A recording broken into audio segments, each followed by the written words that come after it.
The Asian Avengers, so weak. The Asian Avengers, so weak, so fuckable, bro. You know? Whoa. There's 5 Asian guys together. Wow. Together. Did you ever go through a stealing phase? Do I think everyone should have a gun? Maybe. You can look me up. I don't care. I'll fight you. I don't care. You want to get high as fuck? You like opium? And welcome back to a special episode of Asian Not Asian podcast. The two Asian guys podcast where two Asian guys not from Asia talk about American issues no American cares about. I'm your host, Fumi Abe. And I'm Mike Nguyen. Today is August 1. And the reason why it's special is because, first of all, we're recording like 3 podcasts today. So forgive us if our voices raspy or whatever. We've been sucking a lot of dick. I'll tell you that much. We are. A lot of podcast dick. And this one is special because we just wanted to, I love that recently more Asian shit is becoming part of the cultural zeitgeist. I fucking love it because that means we get to have strong opinions on things. A lot of times we're watching media and I gotta be like, man, do I really have to have a strong opinion on the fucking Bachelor? I don't give a fuck what happens to this fucking pilot from Texas. I don't give a fuck. He can get hit by a bus. It does not affect my life, But now there's people who look like us on TV and I actually give a shit. And so this is a special episode dedicated to, we hope you're watching, Indian Matchmaking. Is it Matchmaker? It's Matchmaking. It's on Netflix. Netflix. That's right. And it's right up there. I think they're serving it up to everybody like pretty up high. I would imagine. It's been making the internet rounds, and it's been cool. What I like too about having more different cultures, people, color, whatever, Asian, South Asian, is that like now we can start getting to like the good stuff. Because like for a while we had to like stay pretty high level with like boba jokes and stuff like that, and now we can like get to, oh hey, don't you know we also beat our wives? Like hey, let's get down to the other stuff. There's some other good stuff we got too. My dad has a second family. Yeah, don't you know? yeah. That's so it goes Crazy Rich Asians and then Crazy Rich Asians 2 second family. So that's the one. So now we're getting into the other stuff.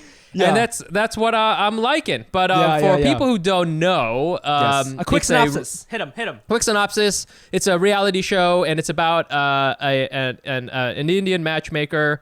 And she is just it's kind of like a dating reality show except that there's a matchmaker there who's trying to put together couples, and they kind of walk through the whole process. They talk about how with Indian matchmakers, you find everybody has kind of like a dating resume. They call it a bio data, and it's biodata. Sorry to jump in like that. I know. Very quickly. So it's a little bit dating resume. It allows people to match each other up. Arranged marriages, the way they've sort of portrayed in the show is that it's not like you have to marry them, but it's there's a strong amount of pressure. There's a lot of pressure from the families. You can say no, and it doesn't always happen. You get to choose. You can also have what is called a love marriage, like a regular marriage, what we consider a regular marriage. But it follows a couple different people, and it's a really good show. As far as like being a good reality show, that was one thing I noticed, was that like they're really good. Like this person is the villain. There's a person who's a villain you hate, and there's a person who's like a princess who you love, and you're like, oh, I can't really. I hope she's okay. And there's another guy, a princess with a flaw, might I add. A princess with a flaw who's like, oh my gosh, but if she only knew that she was beautiful on the inside, also on the outside because she's hot. But then there's like other like characters, and it's really interesting. And I grew up with a little bit of this. A lot of my friends were South Asian. You got a little like hints of this. It wasn't like in your face, but it was like something that was very like normalized. It was kind of like this was an option, right? Right. So yeah. I think what makes the show pop, and it's really all over the internet right now, is that people just, again, it's like people don't know much about other cultures, right? Like, because they're not on TV. So for the first time we're getting, and we can have our guests talk about this. I imagine this is like I hope it's a fairly accurate depiction of like what happens in matchmaking, at least the attitude of it. And it's funny because it's about matchmaking, but this show makes MTV Next look like Blue's Clues because dude, Bro, the way they fucking roast these bachelors, because on MTV Next, you know, a guy comes out of a bus, which is already like super unattractive because he's on a fucking bus. He comes out of a bus, and then a girl will be like, "Sorry, I'm not into jocks." But in this one, they're like, "Sorry, you were born into the wrong family." Like it's fucking insane. Like your whole existence is incorrect, right? So that was like, I think that was like shattering. You know, I wrote down that like I feel like Indian people talk about skin color the way white people really want to talk about skin color. They're just so no beating around the bush. Like you are not light skinned enough. I'm so sorry. Like it's so fucking blatant that it's actually kind of refreshing. It's like oh okay. I don't know people are allowed to, because you know 2020 everything is so fucking PC right now, right? So like the way they're not embarrassed about it. So I thought that was definitely interesting, and definitely want to get our guest thought on this. So I'm so excited to bring him on. He is the co-host. Sorry, having a little Asian Tourette moment there. Having a co-host of the hilarious podcast Mango Bay. Also a comedian in New York City. He is everybody please welcome Pranav from Bed-Stuy. You see what I did there? That's like Seema from Mumbai. Yeah. Pranav from Bed-Stuy. And Fumi, I too find the racism refreshing, you know? Yes! I also find the racism very refreshing. But like finally, colorism is on TV. It's back, baby. It had to come back through Indians, but we're bringing it back, you know? Netflix found a way to bring it back into the culture. I saw a lot of people commenting. I forget if it was the video you made or Usama made, but you guys made some jokes about like how I think it might have been Usama was talking about like, you know, he's making fun of the character and he's like, okay, to marry my daughter, you have to have a good job. You must be over 6'3", and if you are dark skinned, you will die alone, right? Like it was stuff like that. And a lot of Americans were like, dude, for real? I could not believe how often that came up and how direct they were. You know, like is that like how reflective? I just want to understand, like you've seen the show obviously, how reflective of it of actual what's actually happening over there, and like kind of like your knowledge about it. Dude, this is like the nicest version that you could find of it. That's the thing about it. That's what people... And look, here's the thing, right? Is like Indians in America are like, this isn't representative. You know, there's a better documentary on HBO where there's queer couples. I'm like, bitch, shut the fuck up. That is not what's happening in India, okay? In India, it's straight up feudalism, okay? When it comes to the arranged marriages, like, it's very accurate. The people are colorist. They're heightist, okay? Yeah. They're classist. They're all the isms. They're all the bad isms. Yeah. They're all the bad isms, and there's no getting around that. So people want to be like, it's not really representative. I'm like, shut the fuck up. On the other hand, I find the other Indians who are like, I'm so happy we're finally represented this way. I'm like, skirt, slow down, slow down too, okay? This ain't it. You know what I mean? This isn't our best foot forward or our best, you know, fucking representation in fucking American media. But it's like, yeah, dude, all of the stuff is like pretty accurate. Yeah. You know, the biodata is real. So I remember biodata is real. I remember like maybe 3-4 years ago, I watched another documentary on Netflix called Meet the Patels. Have you seen that? Yeah, that was a good one. So that's about an actor who is, I believe he's in Master of None. He's like Aziz's friend, and it's a documentary about how he's got a white girlfriend, but he dumps her temporarily to go explore matchmaking or just arranged marriages, and then at the end he marries his white girlfriend because white power. But it's a very different thing. Like there is bio data, but I remember he goes to conventions and shit. There's not a matchmaker, and I was wondering, like, is this a service that is only available to the rich? Because I noticed a lot of Indian people on there. I mean, this show made India look like fucking I know. Brooklyn. I was like, are they eating fucking pizza right now? Like, what the fuck is it's happening? Insane. No, how about that one guy, Pradyuman, the guy who's very obviously gay, by the way. Oh my God. He makes his own dolls' clothing for like the Hindu murtis. Okay, he's like, this is my doll collection, and I make all their clothes myself. I'm bitch, this ain't for you. And then he brings out, he's like, here's some almonds with liquid nitrogen on them. Everything like, has liquid nitrogen on it. I was like, dude, you know, just give this guy a dick. Jesus. Seriously, with some he needs a dick with some liquid nitrogen on it. Yeah. Yeah. I was like, hey man, you know, it's all good. You know what's so fucking funny about that guy and the other guy, Akshay, who was like very socially awkward? They're so funny because they're both like, I'm just, you know, I'm very picky. Like, I do have a type. I just want somebody who's wholesome. And they both pick models. And I'm like, that's your fucking type? Like, no, Akshay's type was his mom. Oh, literally. that's right. At one point, he's like, I just want someone like mom. And I was like, oh, fuck. I thought for a second that guy was going to marry his cousin. I was like, you know what? He's vibing with his cousin. who, by the way, is a Oh, pretty dude, cool totally. person. The cousin is cool. I was like, this is a cool cousin, but like, I think that's like the closest female relationship I've ever seen him have, so that was hilarious. Totally. I think when they're like, what are you looking for in a woman? He's like, they must have given birth to me. You know what I'm saying? Like, that's his criteria. Like, I came out of the vagina, and then I'll go back in. I was like, yeah, this guy is so fucking off the rails bonkers, dude. My mom was like, my mom was watching the show. We were like texting about it, and then we talked about it after. And she didn't even remember his name, so she just kept calling him the psychopath. She was like, "What's his name? The psycho." She was like, "No, it's in his eyes. It's in his eyes." He's like, "I can tell." Like, she really hated this guy, and I was like, "What's going on there, Mom?" I will say this: that whole scenario really did kind of indirectly shed light on kind of a big problem in India. Like, to get a little bit serious, and that is the issue of like child marriages, child brides, child grooms, And by that, I'm talking about 20-something Indians who have PhDs who live in a state of emotionally arrested development. Oh, shit. Which is what was happening with Akshay and his bride. I don't know if you saw them trying to court each other. Yeah. But that was the most demented shit I had ever seen in my life. Yes. That is the real child marriage. When you haven't seen a tit until you're 30 years old. You know what I'm saying? Like, that is the real child marriage. And I don't know if you remember their conversation, but there's like romantic jazz music playing. Yeah. It's like, Yes. And then on the phone, he's like, I like cats. She's like, Are you I'm into scared dogs? of cats. And then But I'm No, scared yeah, of it and was cats. like- they cut to, I think she's the one.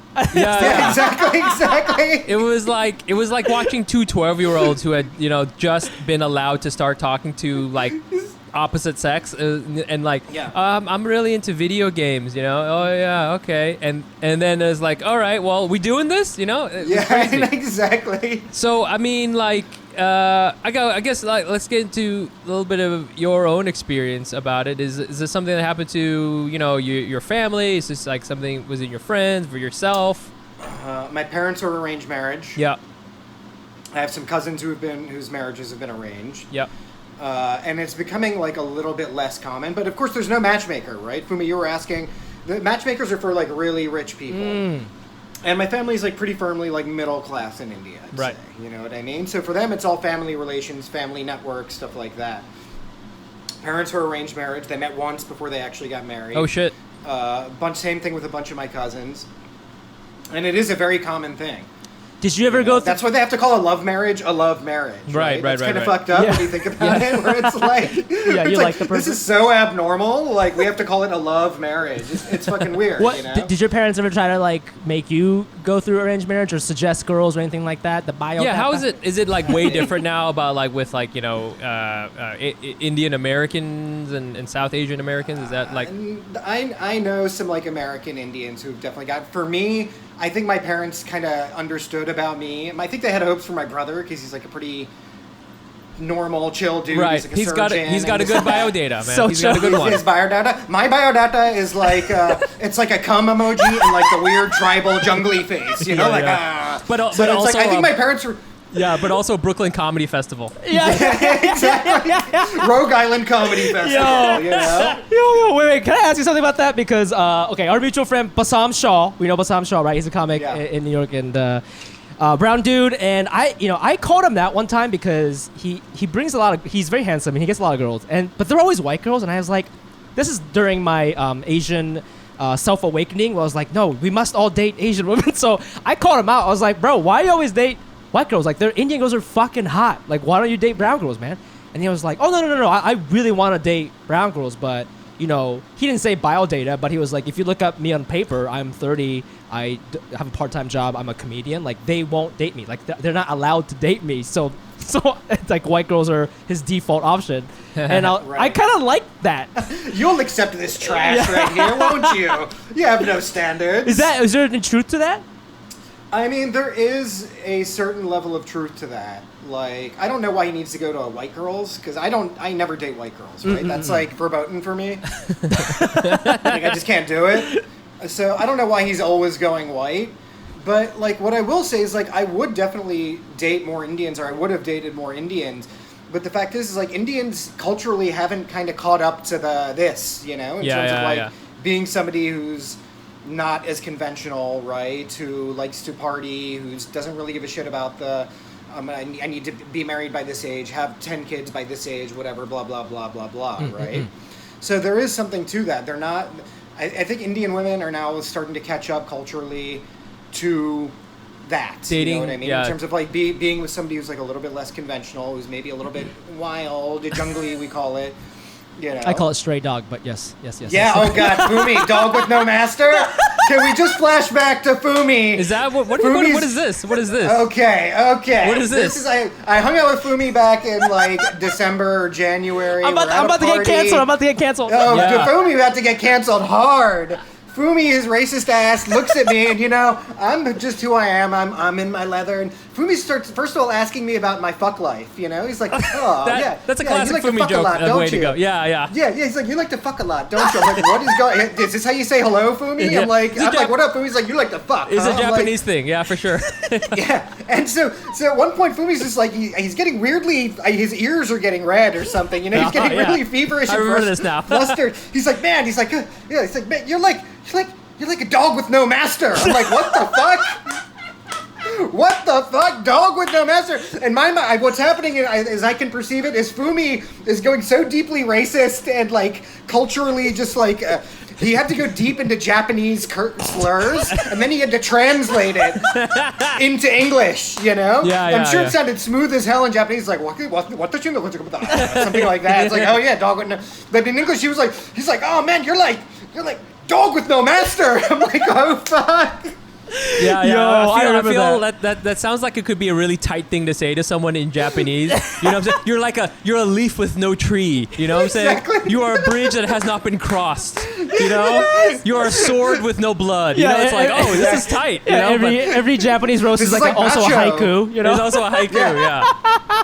Oh my god! You know what's so funny about to bring it back to the show is talking about white, or they call it American women, which is very PC of the show. They don't just say white, but there was this one daughter. I don't remember her name. She is Sikh. She's in the Sikh community, and Sikh. So Sikh community, and one of the guys she might meet was married in the past, and she's also a divorcee. So her father was like, okay, that's fine. You guys are both divorcees. That's all good. Then he starts asking the matchmaker Seema about the previous marriage of the prospective man, and he finds out that he was white, and he goes, aha! and then He goes, aha, like he just, that's what he was doing. yeah, he diagnosed cancer or something. Like, aha! That shit was so fucking funny, man. And the whole time that motherfucker's like this too, Yeah. Yeah. This guy, he never uncrosses his arms. No way. He's wearing like a fucking 5-piece suit while he's like cooking deep frying shit in the kitchen. I'm like, what the fuck is he doing? He's looking like Steve Harvey, just like full on judging this other dude. You know. He's the Punjabi Steve Harvey for sure. Yeah, I do want to talk quickly about just like the colorism thing, because that's a thing in for a lesser degree East Asian culture. For East Asians, right? It can be really strong. It depends on sort of what community you're in. Like Vietnamese people, like we definitely have a thing about it. It's like tied to class, obviously, where like if you're out in the field, that means you're so dark skinned. We want someone who's been inside playing Warcraft the whole time. So like that's how it sort of expresses itself in Vietnamese culture. And it's funny, I used to work for a very big brand on their social media, and they over there, like this is you've definitely heard of them, and they have a bunch of products which are all about fair, even skin. They call it even skin, but it's really about like lightening. Sometimes it just straight up says lightening or whitening cream on there, and I would have to manage these social media pages, and I'd have to be posting these things about. I love how they got an your Asian skin. guy to do it. I know, right? And I was like, all right, I get it, This will be a good cover for our operation. Yeah, this Vietnamese guy's totally into white people, dude. Like it's his fault.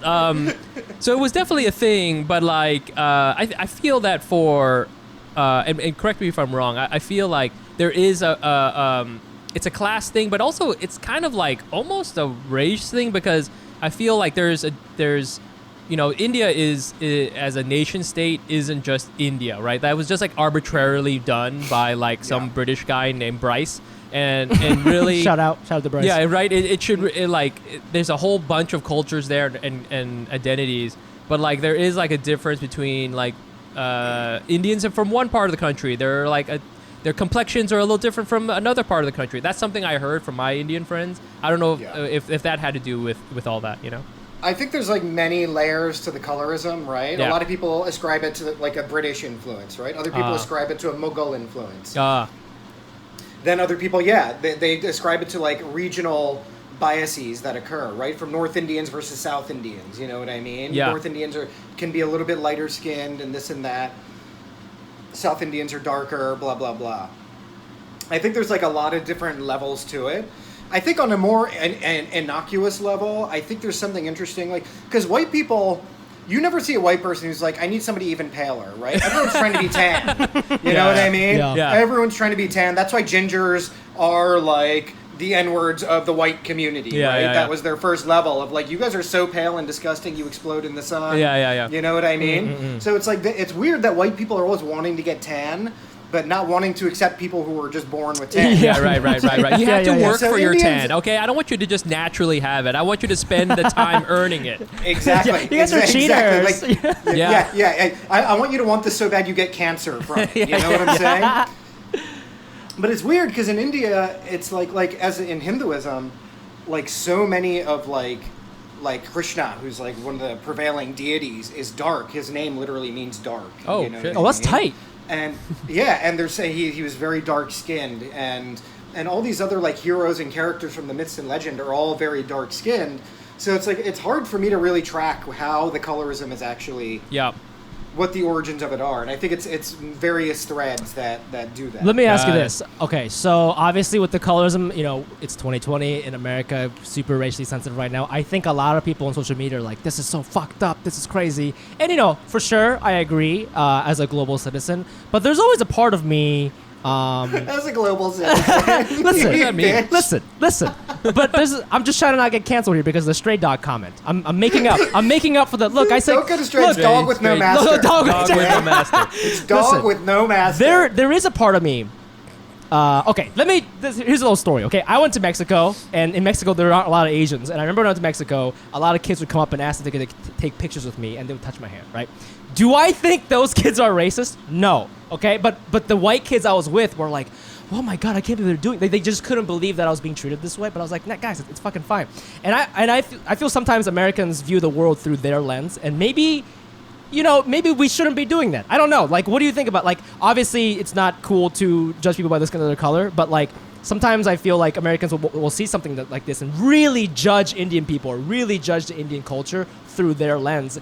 And I don't know if that's appropriate at all times. I think that's like their own white guilt operating again. You know what I mean? And that's like the ultimate level of whiteness of just like, how dare you do the thing that I invented? You know what I mean? That's cultural appropriation. You know what I mean? Also, if you want to do it that way, hey, build a whole system around it like we did. All right? This is tight. Yeah, they're like, what's that? What is that called? Like Salesforce? Like they sell a whole system to your company? Oh my god, yeah. Amazon Web Services. Managed services for racism. We've built it into our housing. It's sick, How dare you? Yeah, call for a free demo. Oh yeah, for sure. I also wanted to ask. I mean, like, is the caste thing a big thing too? Because and does that translate over to America? I don't know. I'm sure it's a big thing in India still, but like, how does that sort of play out? Like when you're dating and stuff like that. Well, again, dating isn't a thing in India. It is now. Oh, okay, yeah. You know what I mean? Yep. The social, the like all those rigid social hierarchies and stuff are slowly kind of eroding, right? Right. And it takes time for that to happen. It's like 60, 70 years since Ambedkar, who was kind of one of the founding thinkers of India and rigidly anti-caste, converted to Buddhism and all this stuff. Caste is still a big deal. Yeah. It's still a thing. Now, I grew up here, and we didn't have really... I was not exposed to caste as a concept, right? But that's also probably because it was operating in ways that I couldn't even see or perceive. Oh, shit. You know what I'm saying? In terms of who my parents were hanging out with and stuff like that. But I mean, I don't really, it's very difficult as a concept for me to behold and be like, hey, you're Caste, I'm Caste, let's fuck. You know what I mean? It's like, it'd be great if there was like a grinder based on the caste system. Oh, or something that- like that. Oh my That'd be God. hilarious. You know? That would You know be what I'm saying? wild, bro. Yeah. What are You the- can only bukkake me if you're a Brahmin. You know what I'm saying? BrahminBukkake.com is what Yeah. it could be called. So niche. I love it. Yeah, it's very niche, you know? Dude. Um, Sorry, you're gonna say something? no, I mean, it's something that exists, and definitely it exists for these people. And I think they were trying to hide that Yeah. a little Yes, bit in the yes, show. yes. You know And- what and- I but mean? you They know- weren't saying caste. But you know who they couldn't fucking hide it for is fucking Angel, fucking Babe, fucking Nadia. gosh. Bro. Nadia. Can we talk Nadia for a second? Nadia's the best. Fucking, I would lick the floor that she walks on, or whatever the American phrase is. I don't know.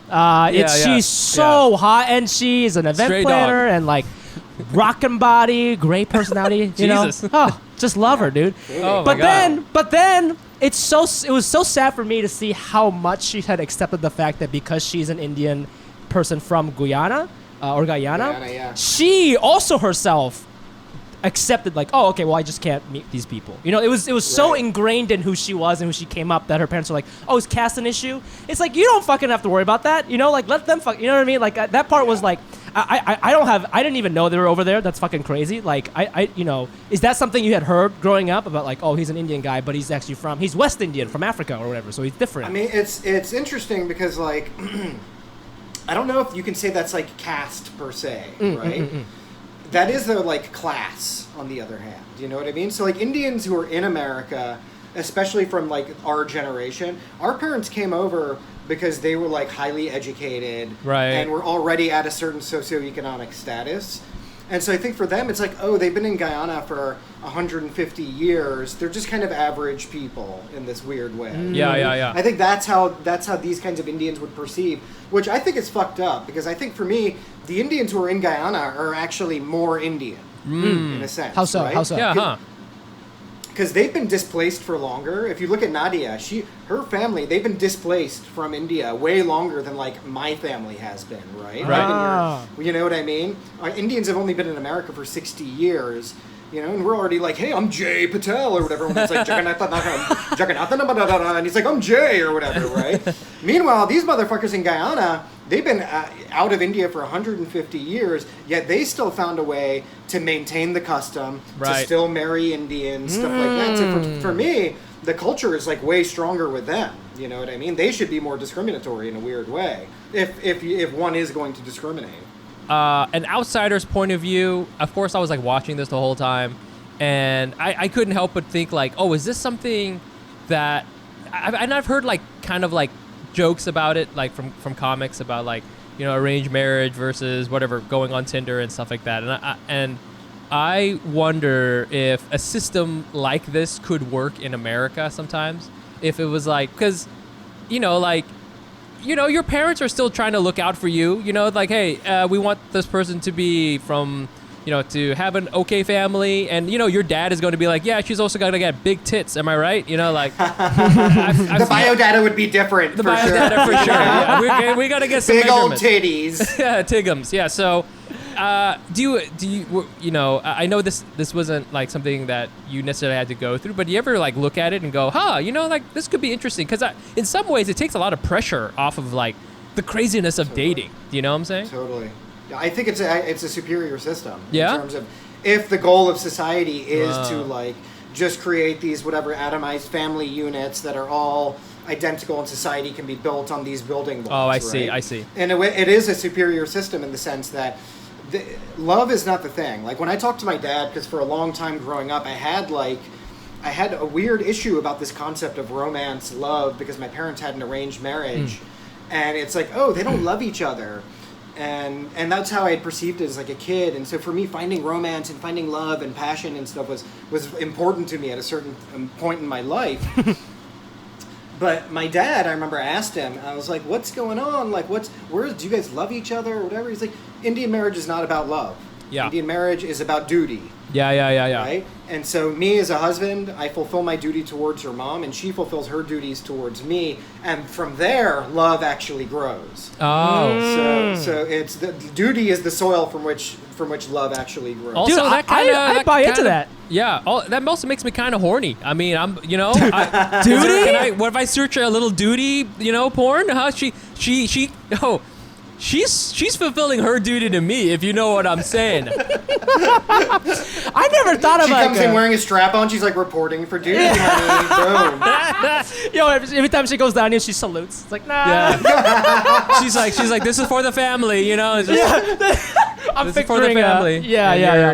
You got to do the same thing. So I do agree with you because, yeah, like a lot of the girls that their families would bring were like nice girls, and it makes sense. Like it's sometimes when friends set each other up, sometimes like one time I set up my roommate with a comedian because I thought it'd be funny. Like I'm a dick, right? But your mom is, and That's she so cruel. and she had a terrible That's time. terrible. She's like he just talked about himself for an hour. I left after a beer. She was like, "What the fuck was that?" And I was like, "Haha." Anyway, so, but your parents are not gonna do that. You're not a prank to them, right? So they're gonna do their best to find like a good looking girl, and also like if you think about it, they like really know you. Like they know the dark side of you, right? So they're like, well, my son is like, I don't like it, but he's very selfish, and so he might like somebody who is flexible or whatever the fuck they say. That's what they say. Need someone who can take a good body blow, Can take a punch. Yeah, Good. yeah. I mean, the stats. I looked up some stats. They said that only 4% of arranged marriage couples get divorced. So that's pretty good. This is in 2012. Dude, yeah.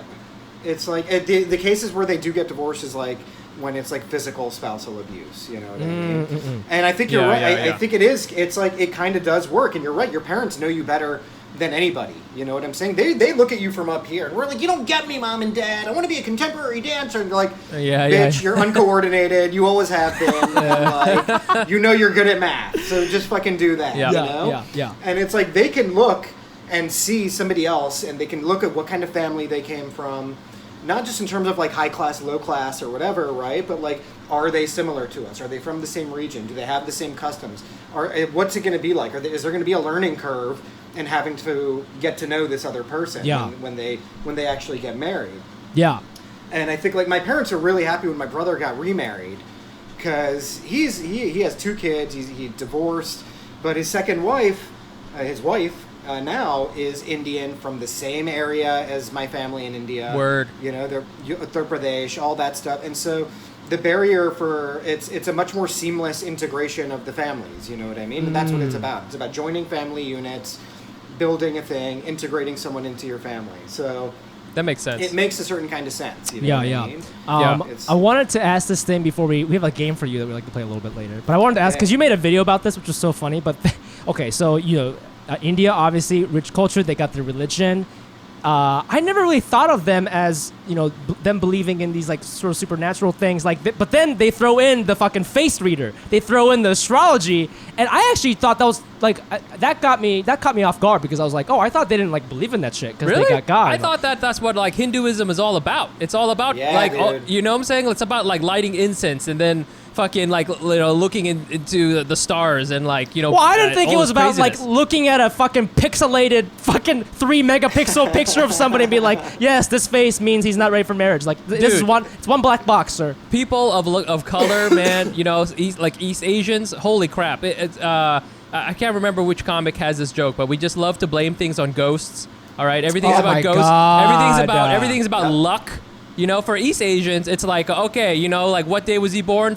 On the 15th? That's a bad luck number. Now you can't. Now they can't get married or whatever. Yeah, it can't be your parenting technique. It must be the date that he was born. It was definitely. It was definitely because he was born on a Thursday. That's not because the thing. Not because I was cheating on your mom this whole time. Yeah, exactly. Yes. It wasn't your his son's own. a pedophile. Yes, Virgo. Yeah. But wait, hold on. He's a pedophile. But what? He was born on the 1st. Very auspicious. Exactly. Very auspicious. So. I don't know, is that how much of I didn't even know if that face reading was a thing though. Is that like that was because you did a really hilarious sketch about that.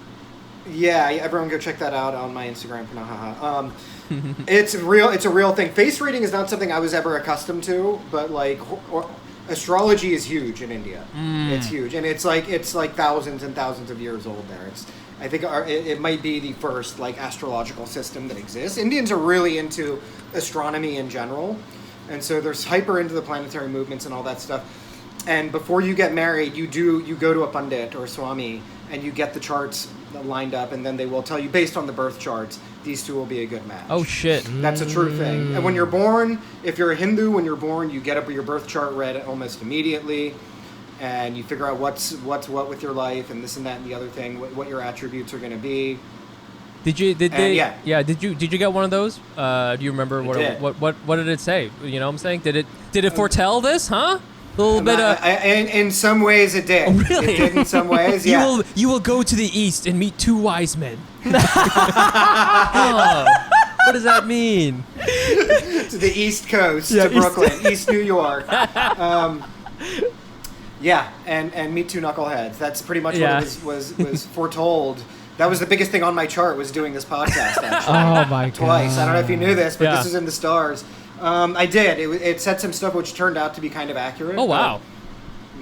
But, one thing that I love, and this is only just... I think I knew this sort of like instinctually, but like white girls are slowly just becoming South Asian because they just like, they took the yoga, got it. They got the astrology, loving that shit. Okay? Owning it. Are we thinking that white girls are gonna get into arranged marriages? You know, is that's the next step, right? Like you think that like Gwyneth Paltrow is going to be like, I have now created a system. She won't call it arranged marriages. She'll call it something else. Yeah, you know what I'm saying? Yeah. She'll call it like you know, whatever the fuck it is, like, you know, chakra marriages or some shit like that. Yeah, conscious coupling. Yeah, it's conscious. Yes. They call it conscious coupling. Yeah, and that'll be their perfect way to reintegrate racism. It'd be like, it's an Indian thing, nobody too dark, okay? Gwyneth Paltrow will be doing the Indian head bob, like, but nobody too dark, okay? It'll work. And that's how it's going to go down, for sure. It's so funny. You're totally right. My ex-girlfriend had this used to say this really funny thing about, because I'm into like a lot of Indian shit, you know, where it's like I'm into like yogic breathing, cold showers, astrology, you know, vibes, all this stuff that comes with my religion. She's like, what are you, some kind of fucking white bitch? You know? I was like, it's honestly the funniest thing ever to see it be like refunneled back through white women, and now people think I'm just people think I'm acting like a white woman now. I'm like, fuck. No, we're gonna play a game. We're gonna play Indian matchmaking for Pranav. Yeah, and that's gonna be the game. And so what you're gonna do, you're gonna list out 5 or 6 things that you're looking for. As they call it. Criteria in a partner, and then Fumi and I will each bring you one, and then you have to choose which one to marry. One of those 2 things. And what I love too, just as a quick aside, was that everybody seemed to sort of list the same things. Do you know what I'm saying? Everybody's good-natured, you know, decent like human being. Yeah, interesting person, a good person. You know, 5'11" or whatever the fuck it is, 6'2" or whatever the fuck it is. And I just thought that was hilarious. It's like everybody just keeps listing the same thing. It doesn't matter what it is, you know. Oh, you're saying like you might as well, since you're paying for the service, might as well put on like a ridiculous filter. Yeah, like, you know, ass that won't quit. You know, so can you put something like that there? Fat ass and looks good in polka dots. Fat ass. Yeah. I want a bad bitch. Can I put that in there as a thing? I want somebody who's Ivy League educated, makes over 6 figures. Why the fuck not? And ain't afraid of an old butthole. Ain't afraid of a hairy Indian butthole. Yeah, get in there. Okay, so I don't know, Pranav, you maybe want to take a minute to think about it, or if you already have it, who knows? 5 attributes? Yeah. 5 criteria. attributes. Yes, what does Pranav look for in a future partner? Go. Kindness. Oh, damn it. Is Mike writing this down? Hot. I'm going to try to write it down so I can remember, Kindness. So kindness, hot, smart. This isn't in order necessarily. Kind, hot, smart, good sense of humor, and but this one, your 5th one has to be the crazy filter. It has to be the crazy filter. Yes. Mongolia. Meet this falcon. My mom. Is my mom. Fuck. I don't even know. Those are the 4 most important things for me. 5th, nice ass. Nice ass. Nice ass in perpetuity, or just like just for the next 5 years or so. Okay. I mean, is this a marriage thing, or is this like a dating thing? This is a marriage thing, bro. Look, I'm saying if she's 80, her ass better be fucking still popping. Okay? Yeah. Yeah, you didn't That's what I'm saying. You didn't put age as a criteria, so we that's what we're doing here. Exactly. All right, okay, so kindness. So we're gonna go through this again. Kindness, hot, smart, sense of humor, nice ass. Fantastic. Yeah. Okay, so this person comes from, is hardworking. Okay, was an attorney. Cares about her community. Very hot. Has appeared on multiple magazine covers. Highly educated. Very funny. Has written a book. Okay.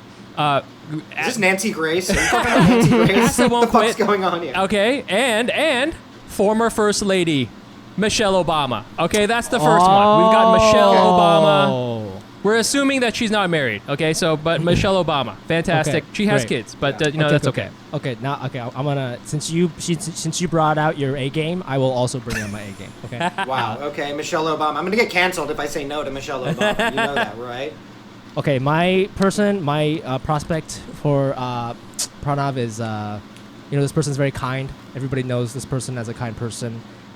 This person is, for sure, a little bit on the older side, but considered hot. In fact, there were a lot of photos that, I don't want to say leaked, but a lot of paparazzi photos of this person, in a bathing suit on the beach, looking hot for this person's age.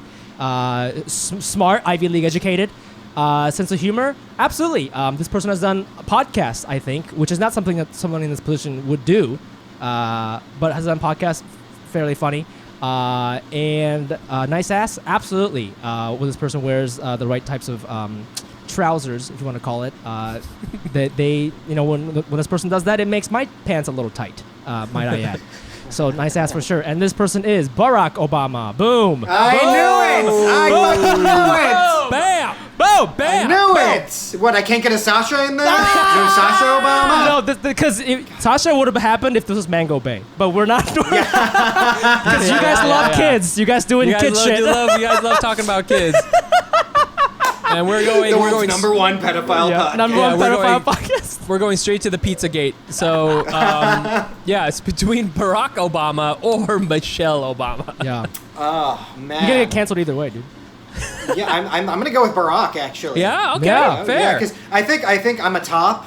And I think Michelle is also a top. Yeah, Michelle's you know definitely a top. Yeah, that's not gonna work. Yeah, two tops that don't work. So I'm gonna have to go with Barack. Oh my gosh! Nice. Wow. Well, you guys are going on a first date at a horse ranch or whatever it is. What's his name? An exotic Guantanamo Bay, Cuba.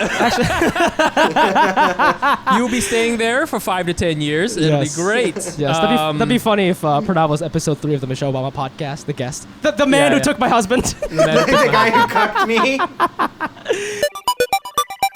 Well, Pranav, thank you so much for doing this podcast. Always love hanging out with you. This was so much fun. Thank you for educating us on the wonderful world of Indian matchmaking. Where can our listeners find you? What do you want to plug? Instagram, baby, at Pranahaha.